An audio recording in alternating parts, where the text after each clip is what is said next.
On dit dehors Macron, Trump et Netanyahou, parce qu'évidemment que Netanyahou ne pourrait rien sans la complicité de ses parrains, de ses grandes puissances, à commencer bien sûr par les États-Unis. Mais non, la France, elle n'est pas en reste. Macron peut prétendre, avec ses larmes de crocodile, qu'il est contre ce qui se passe à Gaza, tout en cautionnant là, ouvertement, cette fois sans hypocrisie, les bombardements en Iran, la mise à feu du Moyen-Orient. Mais on sait très bien que Macron, il est complice, y compris de ce qui se passe en Palestine. Et c'est bien pour ça qu'en France, il veut faire taire ceux et celles qui se battent, qui expriment leur solidarité pour nos frères et nos sœurs de Palestine. C'est bien pour ça que oui, le gouvernement réprime, la justice française réprime.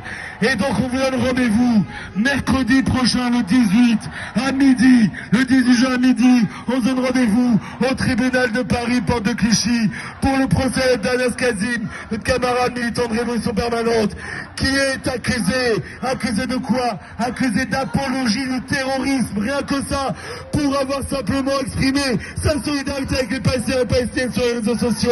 Et évidemment que c'est inacceptable, évidemment qu'on doit être nombreux et nombreuses pour exiger l'abandon, en tout cas la relaxe, l'abandon des poursuites, parce qu'il ne doit pas y avoir un militant, une militante qui soit réprimé pour avoir exprimé la solidarité avec les opprimés du monde entier. Donc rendez-vous mercredi, midi, porte de Clichy, pour le procès d'Anas Kazim.